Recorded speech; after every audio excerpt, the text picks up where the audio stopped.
Setelah kehancuran pasukan Raja Abraha, kota Mekah semakin ternama. Dari kota inilah sejarah manusia paling mulia dimulai. Ka'bah sebagai jantung kota Mekah semakin ramai dikunjungi para peziarah. Demikian pula para pedagang. Mereka datang dari berbagai penjuru jazirah. Namun sayang, Ka'bah mulai diselewengkan fungsinya. Akibatnya, kejahiliahan merajalela. Bahkan pada masa itu, memiliki bayi perempuan adalah hal yang sangat memalukan. Aib bagi keluarga. Sehingga sebagian dari mereka tega membunuh bayi perempuan mereka sendiri. Di tengah kondisi masyarakat jahiliyah itulah Nabi Muhammad dilahirkan. Bayi luar biasa itu lahir dari rahim seorang wanita mulia bernama Aminah. Pada saat itu ditandai peristiwa-peristiwa yang luar biasa. 10 balkon istana Kisra runtuh. Juga padamnya api-api yang biasa disembah oleh orang-orang Majusi.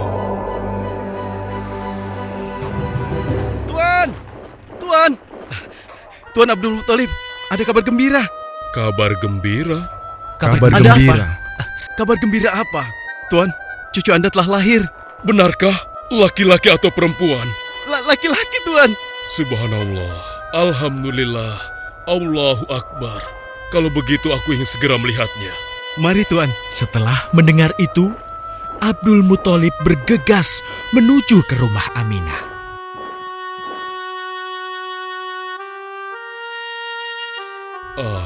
Cucuku, kasihan engkau terlahir yatim. Dengan penuh kasih sayang, Abdul Muthalib membawa cucunya ke Ka'bah. Ya Allah, jadikanlah cucuku ini menjadi seorang yang mulia dan terhormat, sebagaimana Nabi-Mu Ibrahim alaihissalam.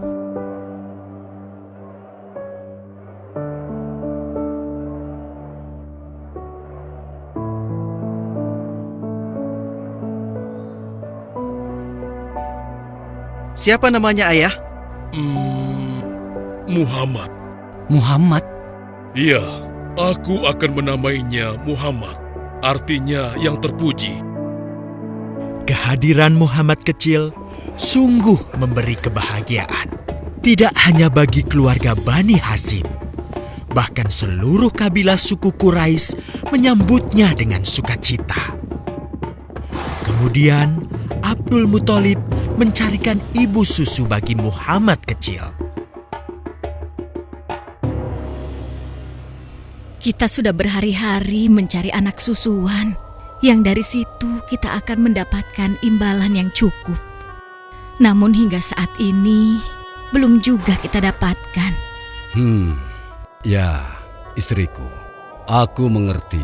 Apa kita terima saja bayi yatim itu? Muhammad maksudmu? Iya, cucu dari Abdul Muthalib. Kasihan dia.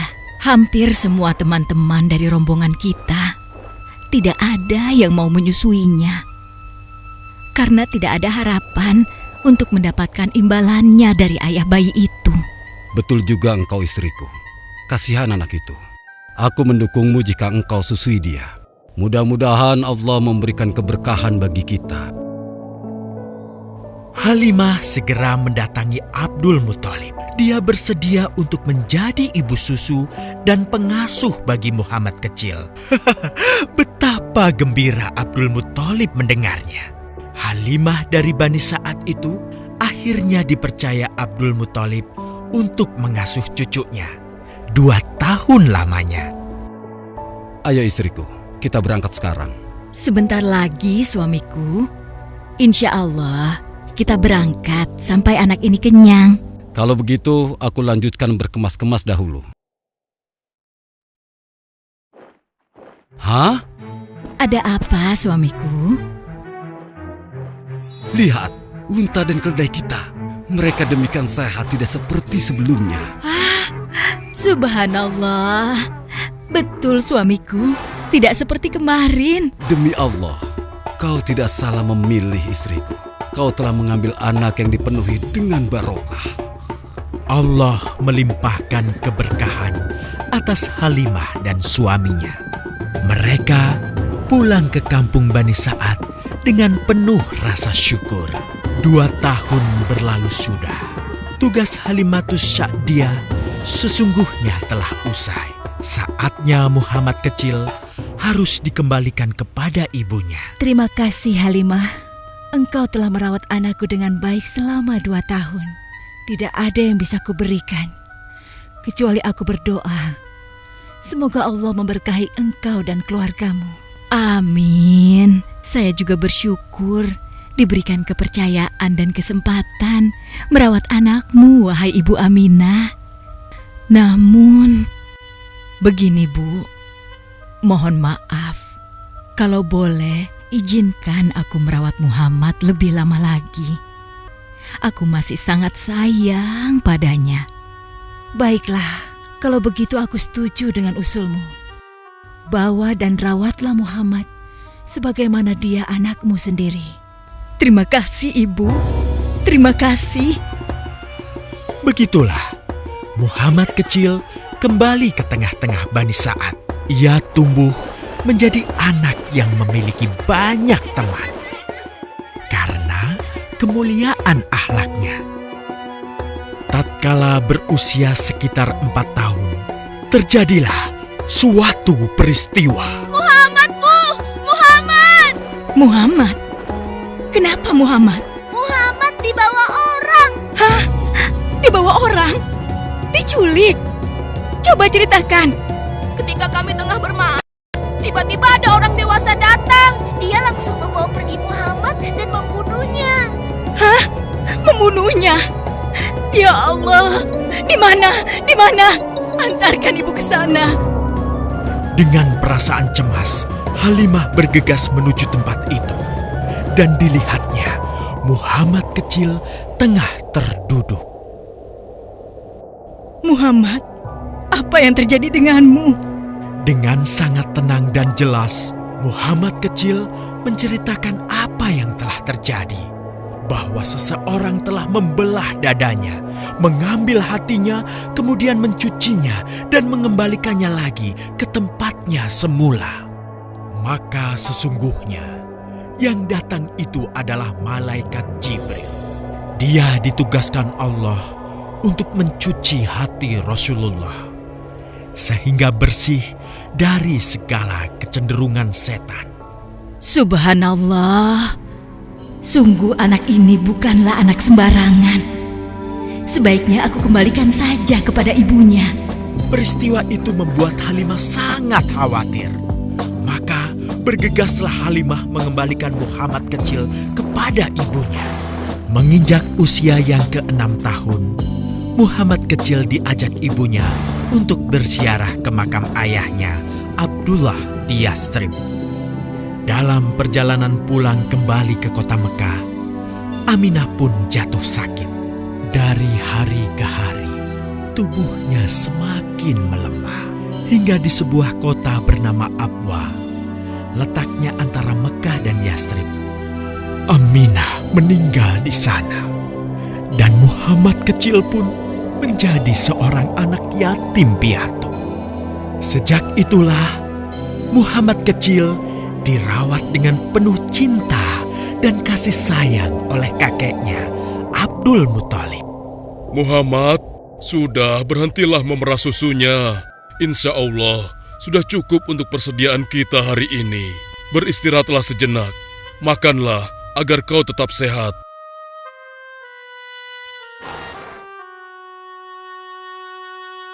Ya Allah, betapa mulia akhlak cucuku ini. Namun, kasih sayang Abdul Muthalib tidak berlangsung lama. Saat usia Muhammad 8 tahun, Abdul Muthalib kakeknya yang sangat menyayanginya itu meninggal dunia. Kemudian, pengasuhan atas Muhammad pun beralih ke pamannya, Abu Thalib. Muhammad kecil tahu betul betapa sayangnya pamannya kepadanya. Di mana Muhammad? Ia tengah mengembalakan kambing milik salah seorang penduduk Mekah, suamiku. Sejak kapan dia keluar rumah? Sekitar waktu subuh tadi. Subhanallah, betapa baiknya akhlak keponakanku ini. Ya Allah, maafkan ketidakmampuanku mencukupi kebutuhan keponakanku. Sayangi dan berkahilah dia. Jadikanlah dia orang yang mulia di antara manusia. Hingga saat usia Muhammad menginjak 12 tahun, pamannya Abu Thalib mengajaknya berdagang ke Syam. Sampailah mereka di satu daerah bernama Busra. Saat mereka beristirahat, datanglah seorang pendeta menghampiri. Wahai saudaraku, selamat datang di Busra. Tampaknya kalian bukan orang sini. Dari manakah kalian berasal? Terima kasih saudaraku. Kami datang dari Mekah. Lalu, siapakah gerangan anak ini? Ini adalah keponakanku. Muhammad namanya. Apakah engkau bertanggung jawab atasnya, Tuan? Ya, Kemana ayahnya? ayahnya sudah meninggal sejak ia masih dalam kandungan. Oh, apakah kini dia yatim piatu? Benar, Aku sungguh beruntung bertemu dengannya. beruntung. Beruntung apa? Sungguh, keponakanmu ini adalah orang yang sangat istimewa. Oh ya? Ya, dia adalah seorang nabi, Hmm? seorang utusan Allah. Bagaimana kau tahu hal itu? Aku tahu karena aku seorang pendeta. Dan berita kedatangan dia sebagai seorang utusan Allah sudah disampaikan di dalam Injil. Bahkan aku pun bisa mengetahuinya dari cincin kenabian yang berada di bagian bawah tulang rawan bahunya yang menyerupai buah apel sebagai tanda kenabiannya. Begitulah pendeta bernama Bahira menyampaikan kepada Abu Thalib perihal kenabian Muhammad. Ia berpesan agar menjaga baik-baik keponakannya itu, karena Muhammad kelak di suatu saat nanti akan menghadapi banyak gangguan dan rintangan. Istriku, Muhammad sudah berusia 25 tahun. Aku pikir sudah saatnya dia untuk menikah. Betul, suamiku. Namun, dengan siapakah dia akan kita jodohkan? Kemarin Khadijah mengirimkan utusannya dan menyatakan keinginan Khadijah untuk menjadikan Muhammad sebagai suaminya. Hah? Khadijah? Khadijah yang mulia itu? Betul istriku, Khadijah yang selama ini mempercayakan barang perniagaannya kepada Muhammad.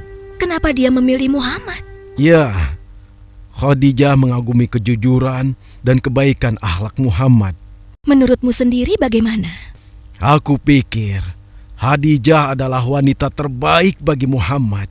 Kita akan melamarnya. Tepat di usia 25 tahun, Nabi Muhammad menikahi Khadijah yang berusia 40 tahun. Dari pernikahan itu, mereka dikaruniai Allah 6 orang anak. 2 laki-laki adalah Al-Qasim dan Abdullah. Sedangkan putrinya adalah Zainab, Ruqayyah, Ummu Kulsum, dan Fatimah. Namun, kedua putranya itu telah meninggal semenjak mereka kecil. Suatu ketika, terjadilah banjir besar di kota Mekah. Kabilah-kabilah di kota Mekah pun bergotong royong membangun kembali Ka'bah. Setelah pembangunannya selesai, terjadilah perselisihan antara pemuka kabilah tentang siapakah yang paling pantas meletakkan Hajar Aswad di Ka'bah. Abu Thalib, apa yang harus kita lakukan? Kita sudah bicarakan hal ini selama 5 hari, namun tidak ada titik temu. Aku khawatir akan terjadi pertumpahan darah. Sudah, begini saja. Kita sepakati bahwa masalah ini kita serahkan kepada takdir terbaik. Lihat pintu masuk Ka'bah itu. Siapapun yang pertama kali akan melewati pintu itu, dan siapapun dia, kita tidak boleh menolaknya. Setuju? Aku juga setuju. Baiklah, aku setuju. Aku juga setuju. Baiklah, kita perhatikan bersama. Tidak lama setelah kesepakatan itu, atas izin Allah, Nabi Muhammad menjadi orang pertama yang memasuki pintu menuju Ka'bah. Alhamdulillah, segala puji bagi Allah. Ternyata Muhammad, dan memang dia adalah orang yang tidak pernah kita temui ada celah. Betul? Betul. Betul. Ya, betul. Nabi Muhammad pun menerima kepercayaan itu.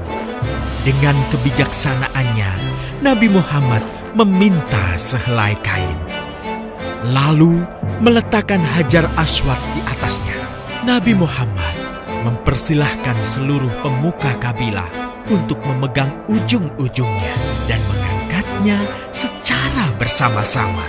Setelah sampai pada sudut Ka'bah, giliran Nabi Muhammad meletakkan Hajar Aswad di tempatnya semula.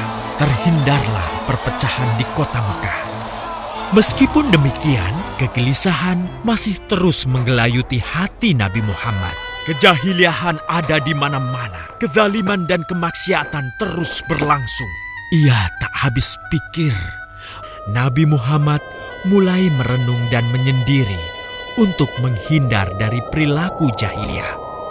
Nabi Muhammad memilih tempat di sebuah goa di atas bukit sekitar Mekah.